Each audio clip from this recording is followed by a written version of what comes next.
Bom dia. O carro Golf Prata FNA 5415, tá aqui o proprietário, marcado Golf aqui, Fox, tava com o alarme ligado. Nada. Falar da rifa. Falei, né? Falar da rifa. Falei. Ninguém pode falar que eu não disse.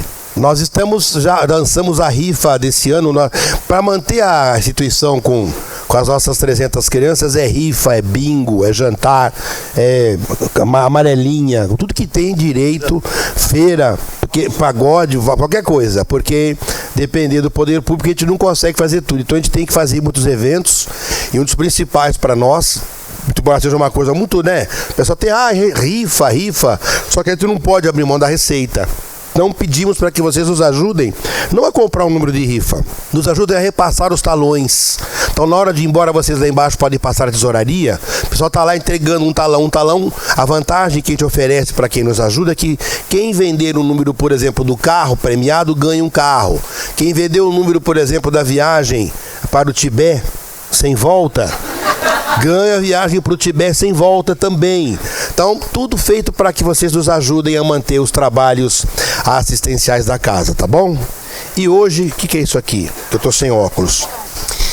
Bom dia, pessoal. Eu quero agradecer imensamente todos vocês que colaboraram conosco. Ontem nós tivemos a nossa ação com os moradores de rua. Nós distribuímos 340 marmitas, 300 cobertores e 300 kits de higiene. Quero muito agradecer a vocês que conseguiram participar desse projeto conosco. Muito obrigada.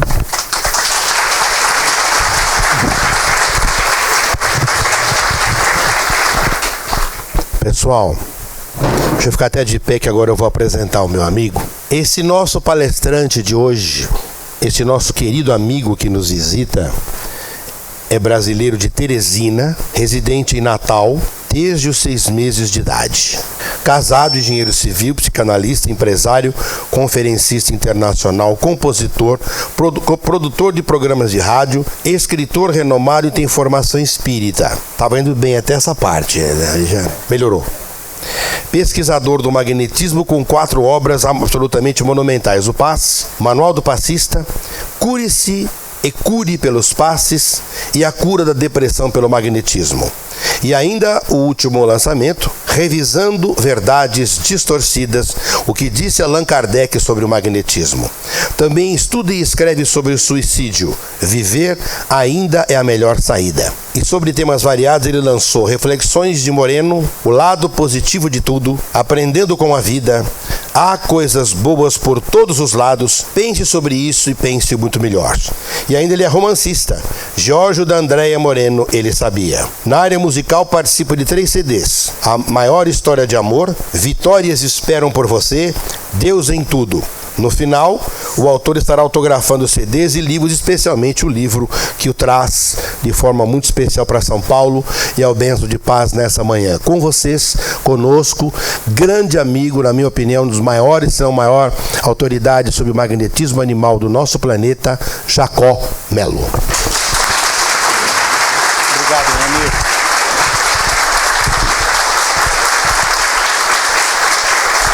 Você passa? Ok. Bom dia. Bom dia. Bom demais retornar a esta casa. Eu me sinto tão à vontade que logo que eu cheguei disseram não vá perturbar o Henrique. E aí eu já disse, não, dessa vez eu não vou perturbá-lo, vou deixá-lo em paz. Afinal de contas ele está mais careca, mais gordinho, então a gente tem que respeitar, né? Então fique tranquilo que desta vez ficaremos em paz. Nós estamos fazendo uma viagem para falar de novo sobre magnetismo e lançando um livro novo. Ao contrário do que disse Henrique, o último lançamento. Não, eu espero fazer outros. Então esse é só o mais recente. Eu não me contenho. Quando eu estou perto do Henrique Tá bom. Então, este livro ele traz umas abordagens extremamente interessantes e farei considerações sobre todos os capítulos do livro, que são 138, portanto daqui até as 2 horas da tarde a gente consegue. Não, é brincadeira, só são 12. Tá? Mas antes disso eu gostaria que nós fizéssemos algumas reflexões. E eu pediria então ao meu controle remoto Beth, controle remoto. Primeira, eu pediria que a gente refletisse um pouco sobre essa imagem, mas para me ajudar nesta imagem, eu tenho um amigo aqui muito grande, muito querido, ele e a sua família aqui em São Bernardo do Campo, e ele trabalha com mágicas desde menino. E um dia eu falei para ele assim, por que você não pega suas mágicas e não insere dentro de um contexto espírita? E do jeito que tem palestras musicais, palestras declamadas, palestras em peças, por que você não faz mágicas ou palestras com mágicas? E ele aceitou o desafio. Ele já fez várias palestras espíritas usando de mágica, mas atualmente ele inclusive tem uma profissão paralela muito rica, que é a de celebrante de casamentos, sendo, até onde se sabe, o único celebrante de casamentos do Brasil que faz celebrações usando mágica. E aí eu pedi para que ele viesse aqui hoje comigo, para ele fazer essa introdução, e aí no final ele faz uma nova mágica para a gente colocar todo esse assunto, inclusive começando com este assunto aí, dessas argolas. É o meu amigo Dene, que eu convido para vir participar conosco aqui neste momento.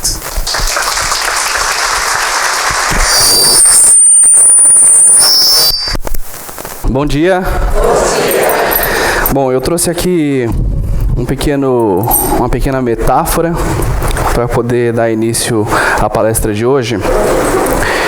Na minha opinião, o conhecimento, ele é como um círculo. Não tem começo e não tem fim. Nós aprendemos, praticamos, aprendemos mais, praticamos mais, de forma permanente. Mas mesmo assim, se vocês pensarem, o símbolo que representa o infinito não é um círculo, mesmo ele não tendo começo nem fim. O símbolo, a forma que representa o infinito, são como dois círculos conectados. Um 8 deitado, não é?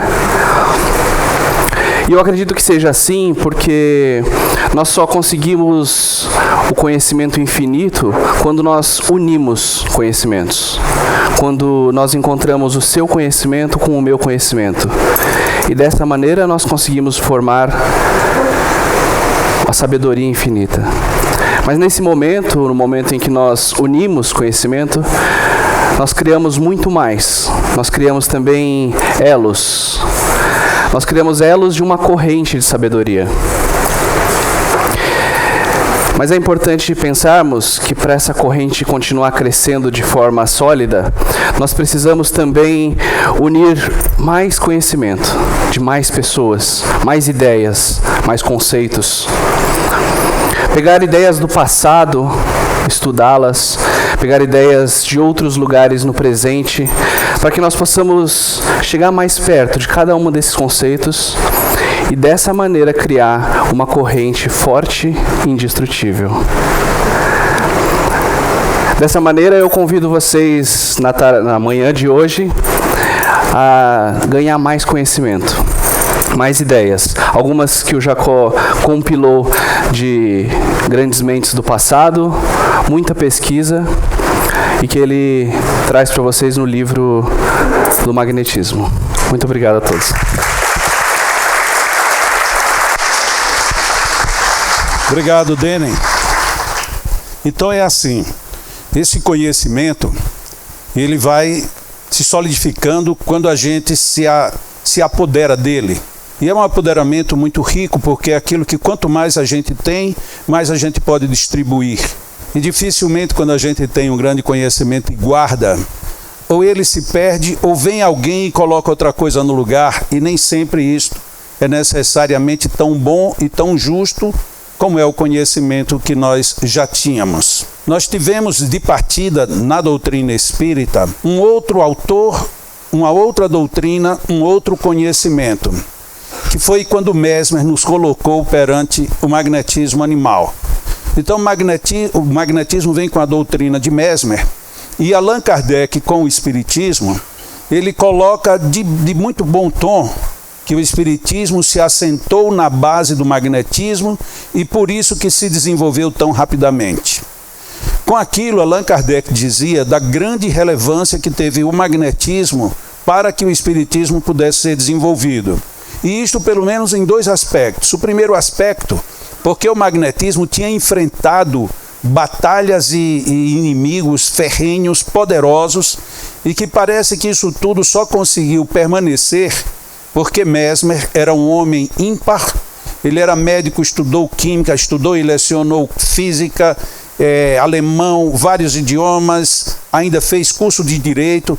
Era um homem de um potencial intelectual enorme e ninguém podia agir contra ele de uma maneira muito tonta, porque ele facilmente conseguiria mostrar de que ele estava certo e que os outros estavam limitados. Então foi exatamente em cima desses 4 elementos, 2 personagens, Mesmer, Kardec, e 2 doutrinas, o magnetismo e o espiritismo, e isto forma essa imagem que o Dênio acabou de colocar para nós.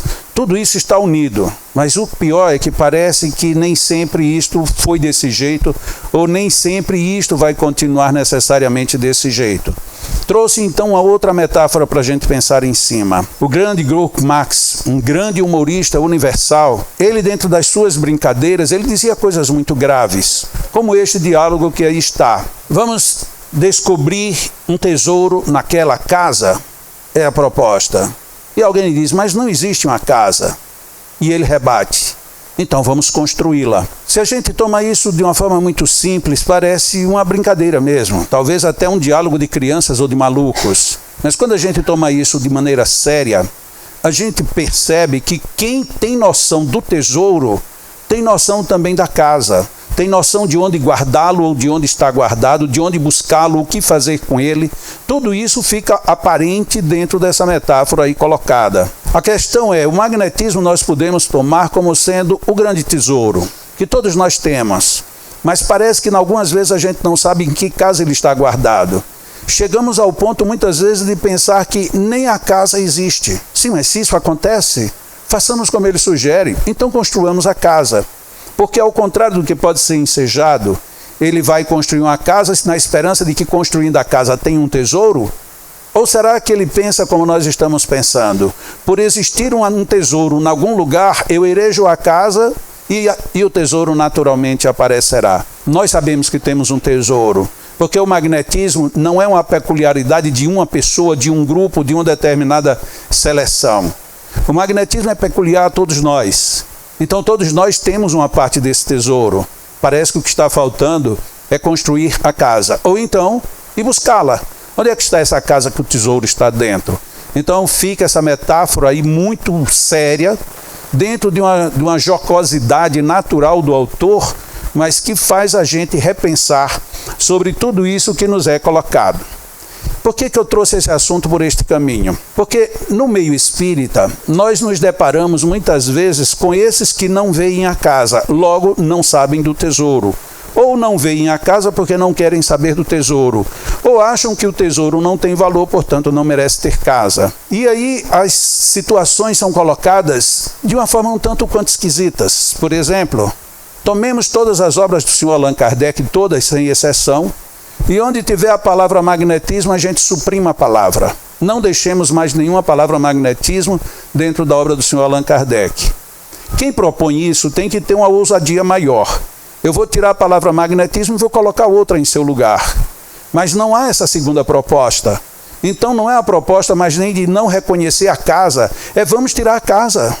Vamos acabar com a casa, ou então vamos sumir com o tesouro. E isso fica muito estranho. E fica muito estranho porque os fundamentos são os fundamentos equivocados. Vamos ver historicamente o que aconteceu. Van Helmont foi o grande discípulo de Paracelso. E Van Helmont foi quem cunhou, mas de uma forma já bem clássica, a expressão magnetismo animal. Mas só que a expressão não era dele.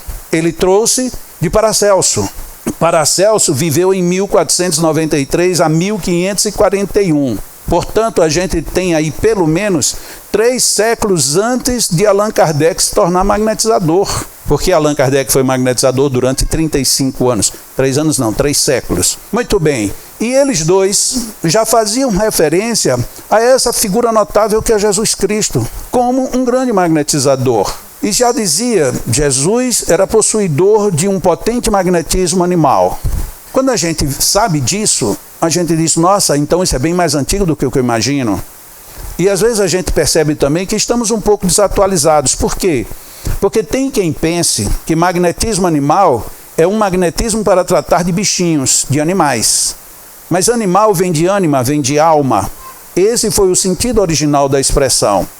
Que podendo traduzir isso de uma forma bem mais direta, a tradução real deveria ter sido magnetismo humano. Mas vamos ver o que está se passando. No ano de 1861, James Clerk Maxwell publica pela primeira vez a palavra magnetismo extraída do eletromagnetismo como uma palavra da física. E aqui eu vou pedir permissão a vocês para falar um pouquinho sobre esse assunto, que é um assunto que às vezes a gente não gosta muito. E isso eu digo baseado em algumas estatísticas. Quando é perguntado às pessoas qual a matéria que você menos gostava de estudar, se a pessoa estudou pouco, ela diz matemática. Mas se ela avançou um pouquinho mais, ela diz sem dúvida nenhuma física. Porque física, além de complicar o juízo da gente, ainda precisa de muita matemática. Então era a junção do feio com o horroroso, né? E eu quero falar exatamente desse segundo elemento. Falar um pouquinho, falar o mais superficial possível, mas que é interessante a gente refletir. Então Maxwell traz em 1861 a palavra magnetismo para a aplicação na física. A proposta que eu falei ainda há pouco, de que o espiritismo deveria tirar a palavra magnetismo porque ela é devida à física e não ao espiritismo, já aqui cai por terra. Por quê? O Livro dos Espíritos surgiu em 1857 e em 1857 Allan Kardec já era magnetizador e os espíritos reafirmam a expressão magnetismo. Então, se a gente tomasse só uma conta simples, nós teríamos 1861, 1857. Qual é a diferença? Eu sou mal de matemática. Dá quanto? 4 anos. Olha, consegui fazer essa matemática. E vocês também, né? Graças a Deus, estamos bem de matemática. Vamos continuar bem em física também. Então, vocês vão ver como é fácil. Então, pelo menos há 4 anos, o magnetismo já era uma expressão espírita. Antes dela ser cunhado na física. Como é que agora, só pelo fato de eu ser físico e ser espírita, poder dizer, tirem, porque essa palavra não é devida ao espiritismo? Claro que é, porque ela está devida ao magnetismo, que foi onde o espiritismo se montou em cima, literalmente, e o magnetismo, por sua vez, de Mesmer, veio de Van Helmont, que por sua vez veio de Paracelso. Então, se a gente remonta isso, antes da física aceitar magnetismo, nós já tínhamos pelo menos há mais de 300 anos isso cunhado.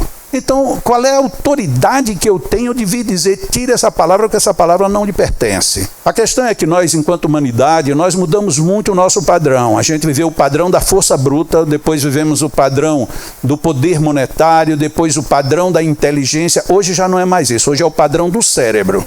Tudo é o cérebro. E parece que quem consegue fazer mais interconexões neurais, parece que esse tem o poder de despontar lá no próximo século, talvez ainda neste, como as sumidades do universo. E o que é que isso acontece? Acontece que tudo vai convergir somente para quem pensa. Então, se você pensa mal ou ruim, não importa, você pensa.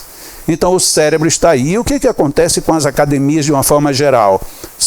É o local onde estão as cabeças pensantes. E aí a gente pensa que não, mas é igual novela da Globo. A gente nem precisa assistir, basta a gente olhar como é que as pessoas andam na rua vestidas, ou como é que elas falam, que a gente sabe quais são as gírias da novela da moda e a roupa da novela da moda. Porque a gente não percebe, a gente é muito fácil de ser conduzido e seduzido. Ainda mais com uma questão da física. A física nos seduz, principalmente porque é algo aparentemente absurdo, que eu não sei explicar, mas as pessoas que têm cabeça dizem que é assim. E aí a gente aceita. Mas quem é que fala, por exemplo, de espiritismo? São pessoas que não pensam nada. São todas fascinadas. Elas facilmente se enchem de uma fé e aí aceitam qualquer coisa. Veja que há uma diferença enorme de informação. Se a academia diz, ela toma um volume. Mas se sou eu que digo, não quer dizer quase nada. Muito bem. Neste mês de maio, mês passado, um grande brasileiro, físico e astrônomo, recebeu um dos maiores, se não o maior prêmio, abaixo apenas do Nobel, referente à fusão da ciência com a espiritualidade. Marcelo Gleiser. recebeu o prêmio Templeton. A maioria dos brasileiros sequer sabia que existia esse prêmio e que isso era importante e que isso era de alta envergadura. Pois já tinha um brasileiro nessa área que conquistou esse prêmio. Não foi ele sozinho que mandou uma monografia lá e alguém gostou, achou simpático e disse, vamos premiar esse sujeito. Não. Alguém que tem revolucionado a maneira de se pensar, o universo e todos os grandes conceitos da física. Brasileiro. Que coisa interessante. E o Marcelo, então, ele pensa diferente disso. Se poderia passar mais uma lâmina? Ele pensa diferente disso. Ele pegou uma informação bem recente da física, bem recente mesmo. O que é recente em física? 500 anos em física é recente, 300 anos em física é recente, 100 anos em física é muito recente. E 7 anos? 7 anos foi ainda agorinha, a gente estava acordando e já tinha acontecido. Há 7 anos foi descoberto o bóson de Higgs. E o que é o bóson de Higgs? Eu não sei. Eu só sei que é um negócio importante. E para que serve o bóson de Higgs? Você não sabe? Não vou nem lhe explicar, porque eu também não sei. Então a gente vive assim, mas todo mundo, muita gente já sabe. Olha, eu não sei, teve uma descoberta aí na física que foi um negócio legal. Eu não sei como foi, eles construíram um túnel para passar metrô. Não era para passar metrô. Eles construíram um túnel de 27 quilômetros. Olha que é grande. Dá praticamente para atravessar São Paulo, numa linha reta, para fazer projeção de nêutrons contra os outros. Porque a física precisava descobrir um elemento que é fundamental para que a matéria seja matéria. Não é para descobrir ainda que a alma, que o espírito, que o pensamento, não. Olha onde é que a física está. Queria descobrir por que é que a matéria é matéria. Só isso. Por que é que os átomos se agregam com todos os seus movimentos e spins, com seus nêutrons, prótons, quarks e tudo, e forma de repente um microfone? Como é que isso aqui existe se tudo aqui está em movimento e a gente não percebe o movimento? Quem é que dá essa estrutura a isso? Não é a estrutura de um torno, de uma fábrica. Quem é que deu a estrutura? A matéria. Faltava um elemento. Esse elemento hoje tem o nome, bóson de Higgs. Olha que coisa legal, então só existe matéria porque existe bóson de Higgs. Mas e como era em 2011? 2011 a gente sabia que não sabia que a matéria existia. Ou a gente sabia que a matéria existia, mas não sabia por que a matéria existia. Ou a gente sabia que a matéria existia, mas ela existindo precisava ter uma coisa que a gente não sabia que existia, que era quem dava existência. Ou seja, coisa de físico, coisa de doido, não é verdade?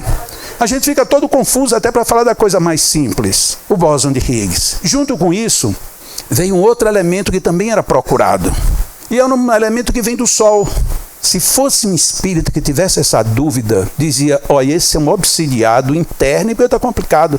Mas não, são os homens de pensamento. Eles pensaram que tinha também um outro elemento, era necessária a existência de um outro elemento, chamado de neutrinos.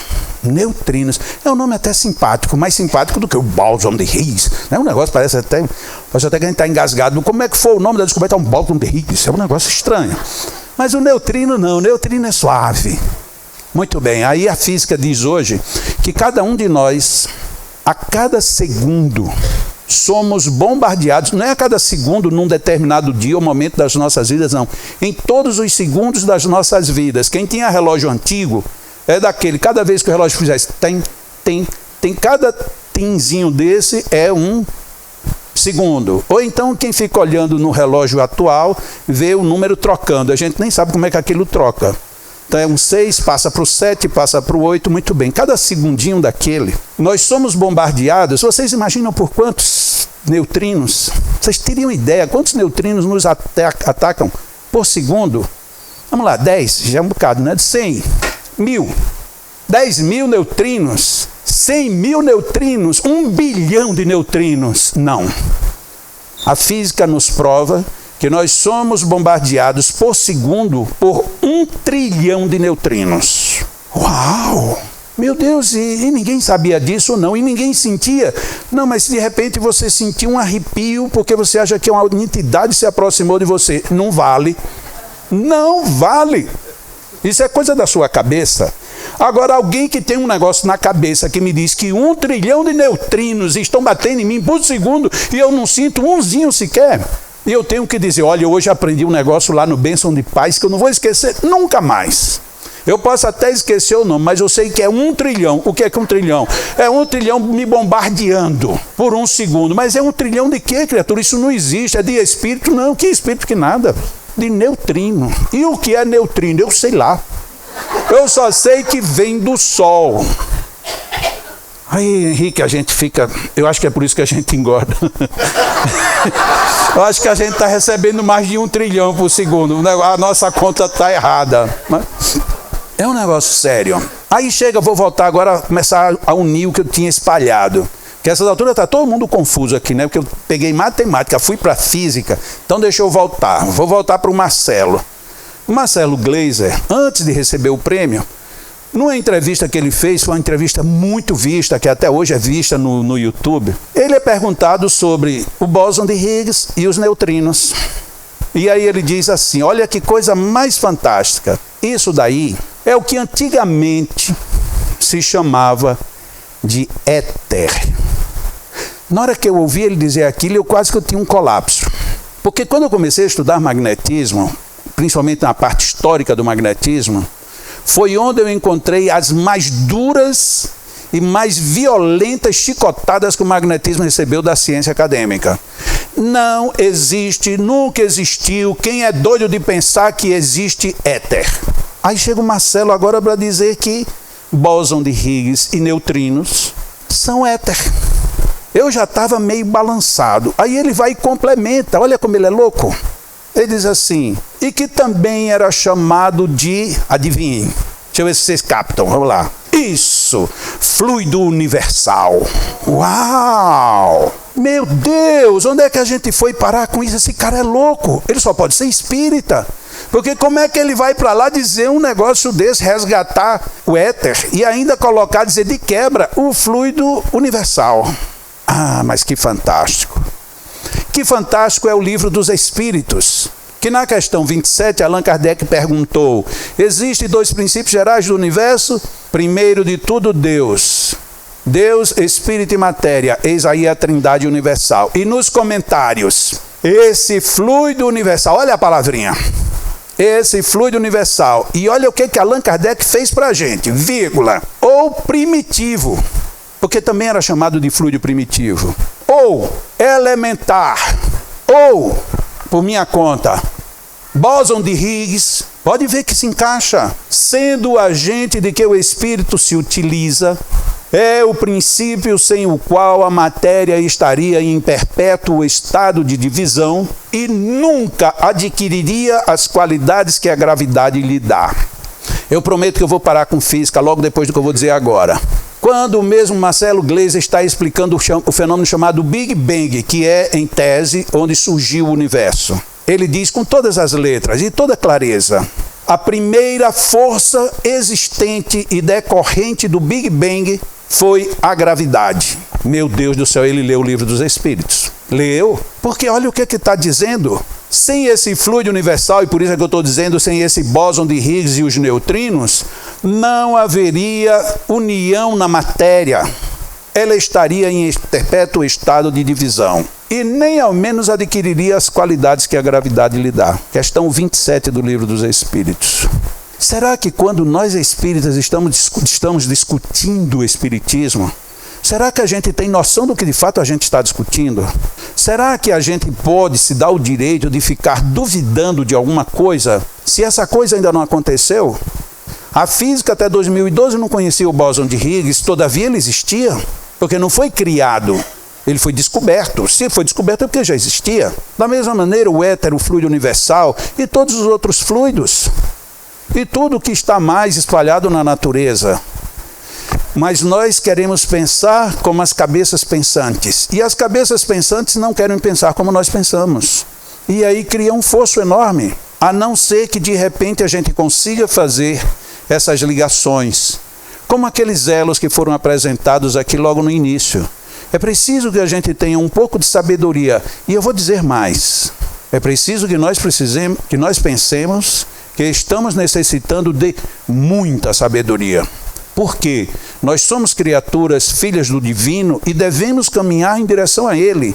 E ele, como definição espírita, é o princípio inteligente. se ele é o princípio inteligente, ou a gente busca desenvolver a nossa, ou a gente vai ficar marcando passo o tempo inteiro. E marcando passo fora do compasso, o que é pior.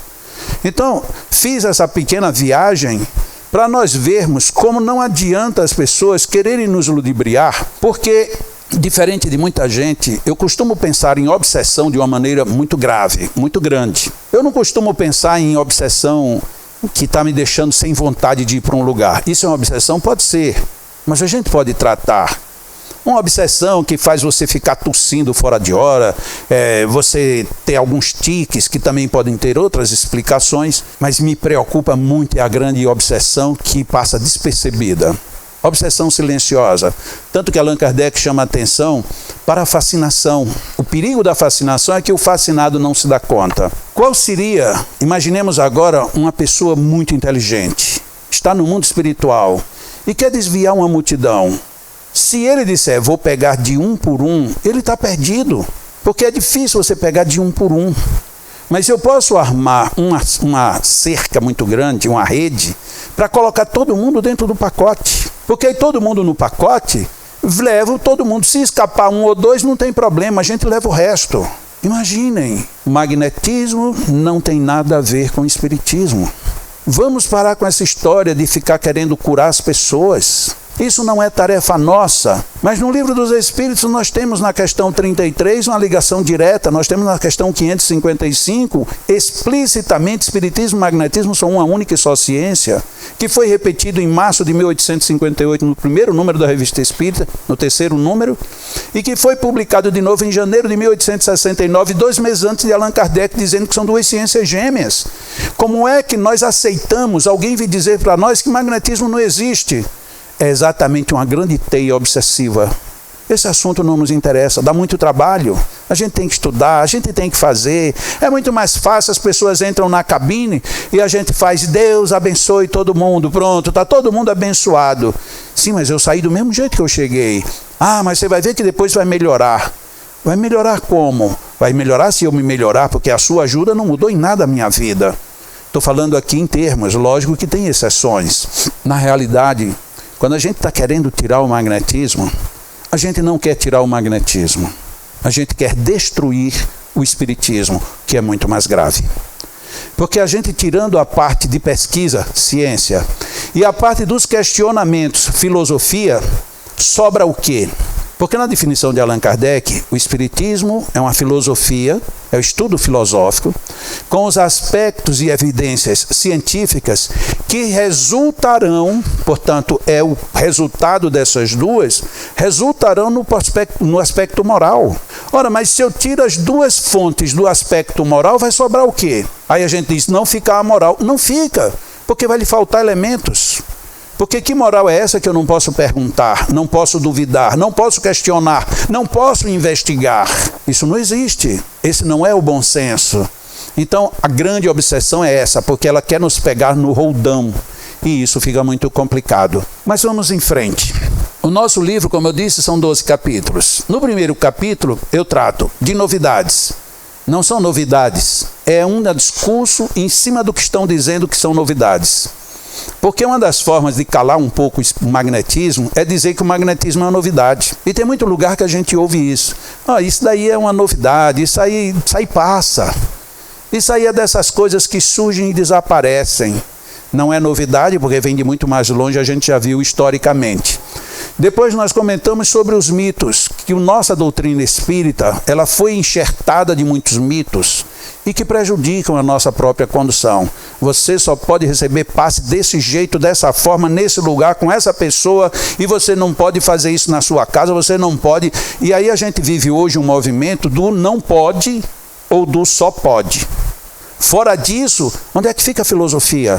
Não quero nem questionar se isso é válido ou não, mas como é que eu posso questionar se me cessam esse direito? Não, mas por que no Evangelho no Lar eu não posso aplicar um passe numa visita que chegou lá doente? Não sei, só sei que não pode. Sim, mas quem foi que disse que não pode? Não, eu não sei, desde menino que eu sei que não pode.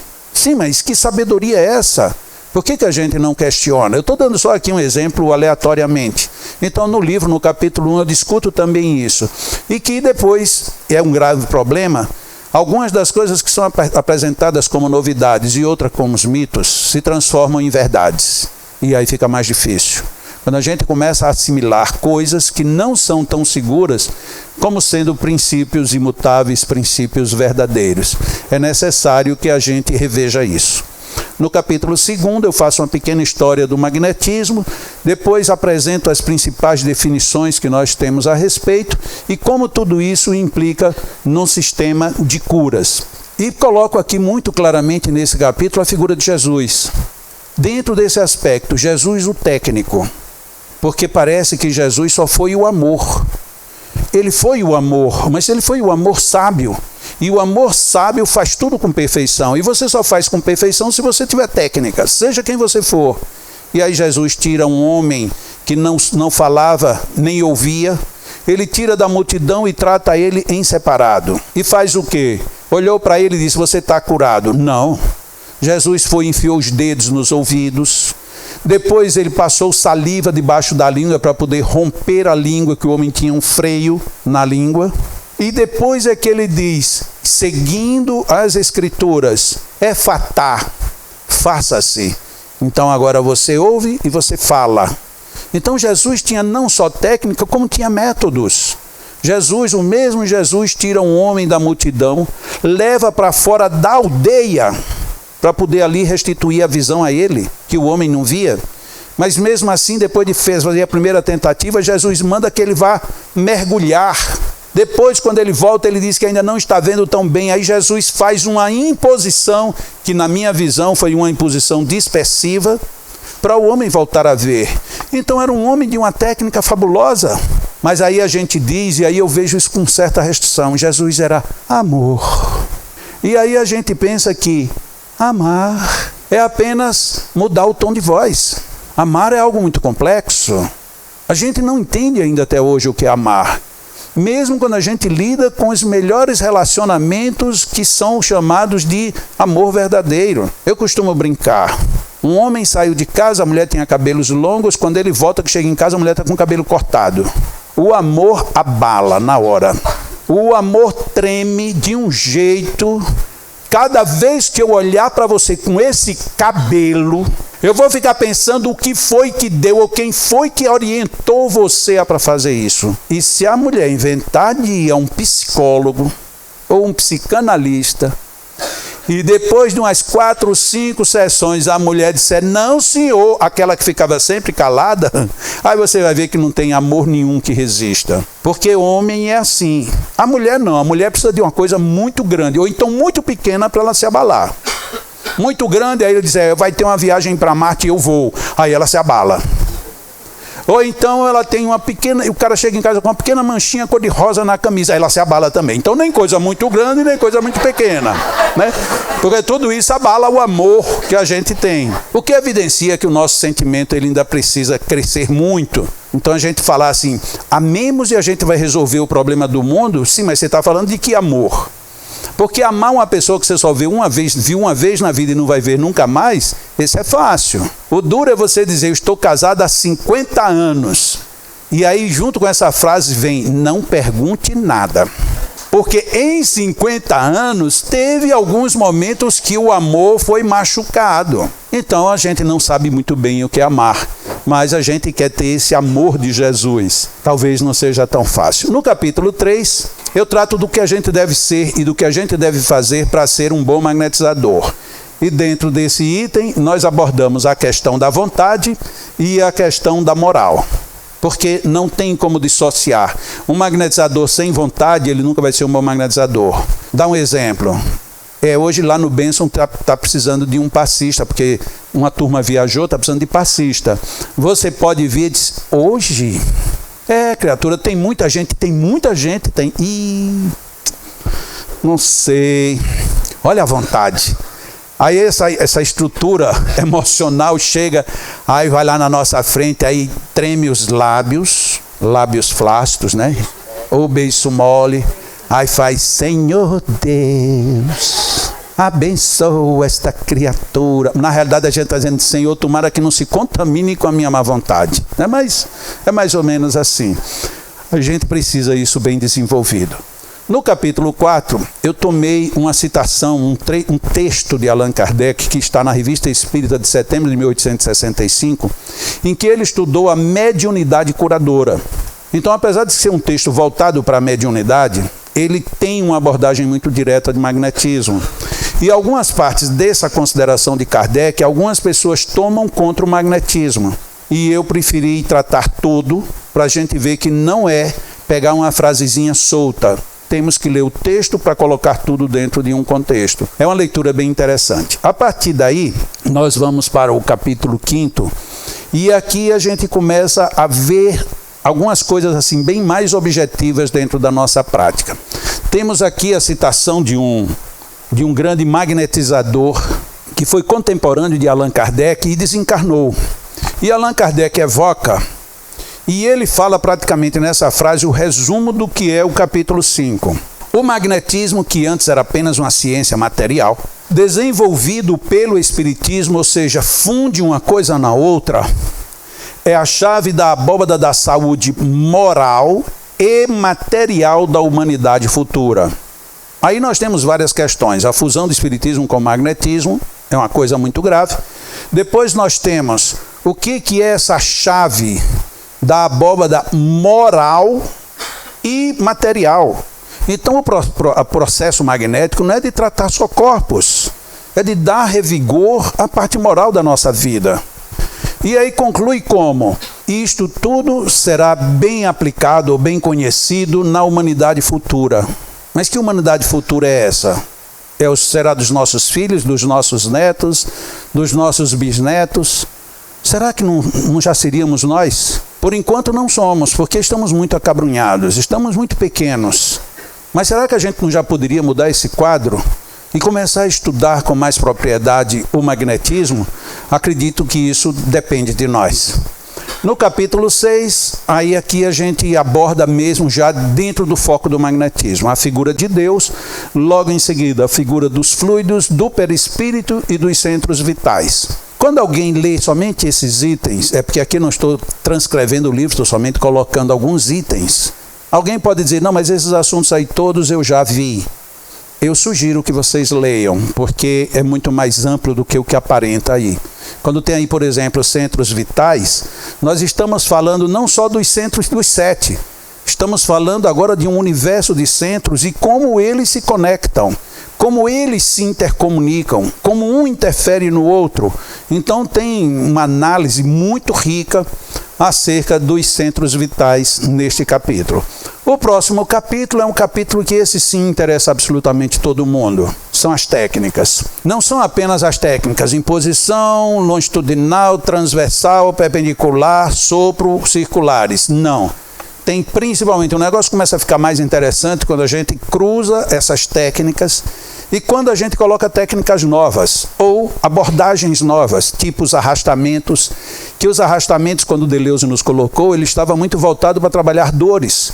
Hoje a gente trabalha arrastamentos com muitos outros sentidos. Por exemplo, pessoas que trabalham com cânceres têm que aprender a fazer arrastamentos. Sim, mas você vai arrastar para onde? Você não pode arrastar para qualquer lugar, porque são elementos que estão desarmônicos. Se você arrasta para qualquer lugar, dá problema. Então todas essas discussões aí estão. Os espelhamentos. Como é que a gente pode usar e fazer o suporte de um centro sadio para reforçar um que está descompensado? Então, quando eu estou falando técnicas, não são só as técnicas convencionais, são muitas técnicas. Logo em seguida, nós vamos para o capítulo 8, onde eu pedi a ajuda de um companheiro que é conhecido de várias pessoas aqui, o João Francisco. João Francisco é um grande magnetizador do cérebro. Ele conhece cérebro melhor do que muitos neurocirurgiões que eu conheço. E ele nunca foi da área médica, ele era mecânico de motor de avião. Mas ele se dedicou tanto a estudar isto, que ele literalmente voa por fora e por dentro dos nossos cérebros. E ele trabalha a cada dia com muitas enfermidades, muitas patologias complexas, muitas. E aí eu pedi ao João para me ajudar, e ele escreveu várias partes neste capítulo e no 12. Então o João Francisco trata muito bem as questões de muitas patologias complexas como Alzheimer, Parkinson, esclerose e tantas outras. Pronto, aí ele agora falou sério, sem contar que o João é uma criatura fora de série, é uma pessoa espetacular. Para vocês terem uma ideia, ele ontem me escreveu dizendo que um irmão dele teve um acesso de tosse, depois começou a colocar sangue, foi parar no hospital quando chegou teve uma parada cardíaca, teve um monte de coisa. Aí ele simplesmente, Jacó, não vou estar no Leão esse final de semana, nem semana que vem, vou ter que socorrer meu irmão.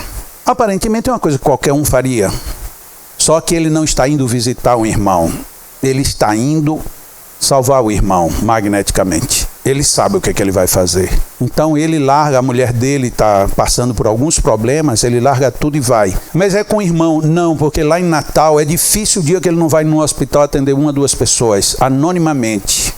E ele não tem tantos recursos financeiros, ele não pede uma passagem de ônibus para ninguém, vai do próprio bolso. E às vezes quem atende em um hospital sabe disso, você passa 2, 3 horas esperando para poder entrar e assistir o paciente no leito. E ele vai, espera e faz, e a gente só sabe muito depois. Atualmente ele só não faz tanto porque ele se impôs uma condição. Eu lhe tiro do hospital, mas depois você sair do hospital, se você quiser, você vai ter que ir lá no Leão. Porque antes as pessoas saíam do hospital e queriam que ele ficasse indo na casa da pessoa, era muito cômodo. E ele ia. Mas como cresceu muito o número de pessoas que ele atende, ele hoje faz essa exceção. Eu te tiro do hospital, mas se você quiser continuar o tratamento, você vai para lá. Tem gente que fica com raiva dele, mesmo tendo sido salva por ele, né? Coisas da vida.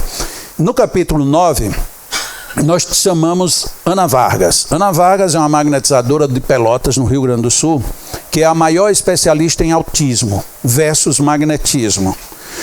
Por profissão, Ana Vargas é advogada. Portanto, ela não tinha nenhum vínculo com isto. Mas logo que ela fundou a Sociedade Espírita Vida lá em Pelotas, apareceu um caso gravíssimo de autismo. E ela levou a tranca e barranca e disse, vou resolver isto. E desde ali eles têm se dedicado de uma maneira ímpar e tem sido simplesmente fabuloso o trabalho que ela tem desenvolvido. Ela já participa disso divulgando há 12 anos e mesmo assim ela não tinha nada escrito. E aí ela escreveu esse capítulo inteiro, dando todas as orientações para trabalhar autismo com magnetismo. No capítulo 10 temos uma companheira lá de Natal, a Yara Guerreiro, que ela estudou e se especializou em tratar fibromialgia. No livro, ela coloca, esse capítulo foi escrito por ela coloca todos os seus procedimentos, inclusive um outro mapa de centros vitais que são necessários para se trabalhar o problema de uma forma mais eficiente sobre a fibromialgia. No outro capítulo 11, temos uma outra companheira de Natal, Maria do Rosário, que se especializou em tratar de circulação. No início era apenas circulação de membros inferiores, que tinha sido desenvolvido em Itabuna, na Bahia. Ela pegou aquilo e desenvolveu de tal maneira que hoje se trata todo o sistema circulatório por magnetismo. E por fim nós temos o último capítulo, o 12º, em que eu ali abordo vários pontos, E eu gostaria de destacar, por exemplo, a leucemia. Tem procedimentos muito interessantes para se trabalhar leucemia, principalmente leucemia aguda. Temos discussões sobre o dupla vista e tato magnético. Sobre diabetes e hipertensão, existem modelos que a gente pode, a partir dali, desenvolver mais pesquisas, aprimorando os resultados que já se obtêm hoje. Influências do centro laríngeo em muitas partes do corpo, principalmente em feridas, fístulas e etc. E no lúpus, temos 2 procedimentos. Tem um que eu desenvolvi e tem um outro procedimento que o mesmo João Francisco desenvolveu. Então são 2 abordagens distintas e que estão ali disponíveis para as pessoas investigarem quais se aplicam, porque o lúpus também é uma patologia, uma enfermidade complexa. De repente um determinado procedimento não resulta absolutamente nada no paciente, aí o outro resulta e vice-versa. Depois disso, aí nós temos um apêndice muito grande, onde a gente coloca ali as nossas fichas, nossos sistemas, que tipo de informação a gente dá para os pacientes. E quando termina esse apêndice, nós já temos concluído 520 páginas no livro. Aí vem mais 60 páginas com fotos. Essas fotos são as fotos dos procedimentos, o movimento de mão, como fazer, distância, posição em que o paciente deve ficar, como magnetizar a água. Então tem toda a parte ilustrativa, está nessas últimas 60 páginas. Cada uma dessas páginas tem ali entre 3 e 4 fotos. Então é muito rico de fotografias. E agora, só um minutinho, não passe agora. Se você puder voltar, muito bem. Pode deixar assim. E agora eu vou chamar o meu amigo Deni para ele fazer uma apresentação e aí então logo depois eu encerro aquilo que a gente se propôs fazer aqui nesta manhã. Desculpem se está muito longo, está muito chato, mas eu já não estou mais falando de física, né? Então... Voltei. Para a gente poder concluir o raciocínio de hoje, eu trouxe aqui uma brincadeira para poder mostrar para vocês e vou aproveitar para ensinar vocês a fazer uma mágica aí para as crianças e tudo mais, tá bom? Então, para fazer essa mágica, vocês vão pegar um cartão e colar de um lado um ponto, ok? Ok? Ah, obrigado. De um lado um ponto, do outro lado vocês vão colar 2 pontos, ok? Do outro lado vocês vão colar 3 pontos, do outro lado vocês colam 4 pontos e aqui um ponto só. Não entenderam, né? É muito fácil, de um lado vocês colam 1 ponto, do outro lado vocês colam 2 pontos, 3 pontos, 4 pontos e 1 ponto de novo. Ficou um pouquinho complicado, eu vou explicar para vocês. O que acontece aqui é que, na verdade, desse lado eu tenho 2 pontos. Né? De um lado eu tenho 2 pontos, eu cubro aqui, dá a impressão de que eu tenho 1 ponto só, não é verdade? Do outro lado, eu digo que tenho 2 pontos, na verdade eu tenho 3 pontos, 1 ponto escondido. Quando eu viro mais uma vez e digo que tenho 3 pontos, na verdade eu tenho 2 pontos. Dá a impressão de que eu tenho 3 pontos, né? Quem já jogou dominó ou dados sabe que teria um terceiro ponto aqui. E a mesma coisa do outro lado, aqui onde eu disse que tinha, antes eu disse que tinha 2, agora dá a impressão de que eu tenho 4 pontos, certo? O que eu estou querendo dizer com esse exemplo aqui? Que muitas vezes, quando nós estamos analisando uma situação, nós não enxergamos todos os pontos de vista, não é verdade? Uma situação nem sempre está completa por só um ângulo de visão. A impressão que vocês têm é que tem 1 ponto só, mas essa não é a verdade. É necessário ter novas ideias, novos conceitos, é preciso que a gente estude os assuntos para que a gente possa enxergar o todo de qualquer situação, não é verdade? Então, qual é a zona de conforto de vocês? Vocês querem continuar enxergando só 1 ponto ou querem aprender cada vez mais? Vocês estão estudando, estão se dedicando a aprender novos assuntos? Para quem não conseguiu pegar muito bem ainda o meu exemplo, então aqui nós temos 1 ponto, essa é a apresentação que vocês vão fazer quando tiverem, né, o cartaz pronto. Vocês vão dizer que aqui vocês têm 1 ponto, do outro lado 2 pontos, certo? Do outro lado vocês vão dizer que tem 3 pontos. Nesse momento, se vocês quiserem fazer uma coisa diferente e depois que estudarem para sair da zona de conforto, para enxergar toda a situação, vocês podem simplesmente estralar os dedos e mostrar que vocês têm os 3 pontos. Aí vocês podem virar o outro lado e dizer, olha, eu tenho aqui 4 pontos, vocês podem dizer que tem 5 pontos e qualquer coisa vocês viram e dizem que tem 6 pontos. Se vocês não entenderam nada, vocês estão precisando urgentemente fazer um exame de vista, tá bom? Obrigado, gente.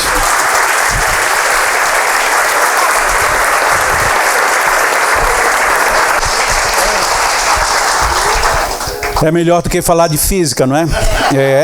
Vocês entenderam logo. E eu tenho certeza, Deni, que daqui a pouco vai ter todo mundo aqui com 4, 5, 6 numa boa, né? Porque é simples, é só virar e já vai multiplicando. Mas é assim que acontece com o nosso conhecimento. A gente precisa abrir mesmo a mente para ter ângulos de visão diferentes, porque senão a gente pode ser enganado muito fácil. Eu até lembrei ontem, na palestra que eu fiz lá em São Bernardo, um fato que aconteceu comigo e uma filha minha. Eu vinha no trânsito muito apertado e homem, normalmente a grande maioria dos homens pensa fechado. Dificilmente a gente abre, principalmente quando a gente está no sufoco. Então, semáforo fechado, gente buzinando, tudo atrapalhado, calor. Aí minha filha faz, pai, eu tomei um susto. Isso que é, menina? Seu pai, desculpe, pai, uma pessoa que não tem os pais, é o que, pai? Eu digo, mas é claro que é órfão, menina. Nossa, você me assustou. Tá, pai, desculpa. Mas pai, me diga uma coisa, quem não tem avós é o quê? Eu digo, eu sei lá, menino, eu estou aqui ocupado. Eu disse, pai, quem não tem avós é o quê, pai? Sei lá, é órfão de avó, sei lá, eu não sei. Pai, não, pai, quem não tem avós é mudo. Tá certo. Tá muito certo, né? Como é que a gente é conduzido na vida? Às vezes a gente precisa prestar atenção. Como é que nós somos conduzidos no espiritismo? Temos que prestar atenção igualmente. Porque muitas vezes as pessoas dizem, risca a palavra do magnetismo. Isso não pertence ao espiritismo. É mais ou menos aquele 1, 2, 3, 4 que vai até 5 e 6. Depende, eu não sei o que você está dizendo. Se eu quero saber, a gente faz como hoje é recomendado na internet. Você recebeu uma notícia muito espetacular, confira a origem, procure, porque é complicado. Você nunca sabe se aquilo é verdade, se aquilo é mentira. Muito bem, e aí eu estava concluindo o livro, e eu precisava colocar uma frase final no livro. E aí me veio uma frase, que eu pensava que era minha, eu até me senti inteligente pra caramba. Digo, nossa, olha que frase bonita que eu escrevi. Sejamos humanos. E isso me veio em parte, veio só essa parte. Sejamos humanos. Eu digo, nossa, a gente tem que ser muito humano mesmo para ser um bom magnetizador. Aí veio a segunda parte. Bons magnetizadores humanos. Uau, que legal. Tudo isso para quê? Para sairmos em busca de nos tornarmos magnetizadores divinos, que é o que nós precisamos ser. Vamos começar sendo humanos, bons magnetizadores humanos, mas não paremos aí, a gente tem que chegar a sermos magnetizadores divinos. Eu queria oferecer a vocês umas rosas, mas como o calor de São Paulo aumentou, que quando eu saí de Natal estava fresquinho, e eu olhei no tempo em São Paulo semana passada estava muito frio. E aí eu disse, eu vou levar umas rosas, mas elas parecem que murcharam.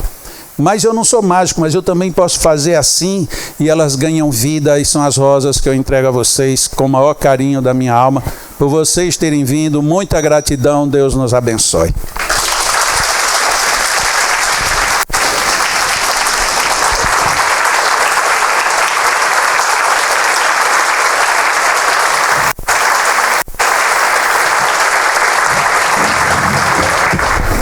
Passemos a leitura das mensagens desta manhã.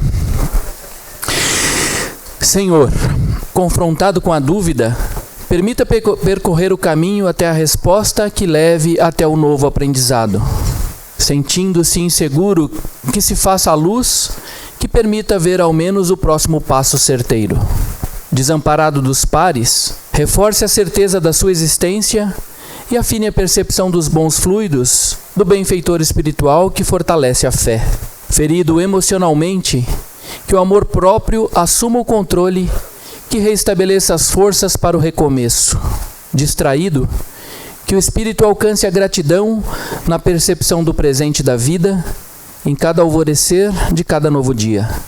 Preso ao apego do ter, que a energia empregada nesse intento se esbarre no outro, tanto quanto for necessário, para que os olhos enxerguem o ser como o verdadeiro instrumento do progresso. Irado, que rapidamente se perceba a transitoriedade dos acontecimentos, para sentir uma profunda paz que naturalmente tornará sensível à bondade da criação. Cansado, perseguido por guardar em si as dores do corpo, que se recobre mais uma vez a noção da eternidade do espírito, que se acesse os conhecimentos existentes em si, para experimentar a libertação com força de ação contínua. E por fim, que se inflame a fecunda noção da sua presença, Senhor, íntima e na natureza de todas as coisas, para que haja a expansão do progresso, na percepção de que o seu Evangelho não se resume à narrativa de poder entre os homens de pouca fé, mas ao contrário, no oráculo que a tudo responde e instrui com verdades absolutas. Nosso irmão Moreno. Receita do bem viver com harmonia e amor. Todo dia agradecer a Deus nosso Senhor. Pela água e o alimento, a saúde e a alegria. Agradecer a todo momento pela oportunidade da vida. O conhecimento da verdade do nosso Mestre Jesus, chave para a liberdade, caminho de muita luz. Abraça e beija agora, ajuda o teu irmão, pois essa é a hora de exercer a gratidão. Vovó Maria.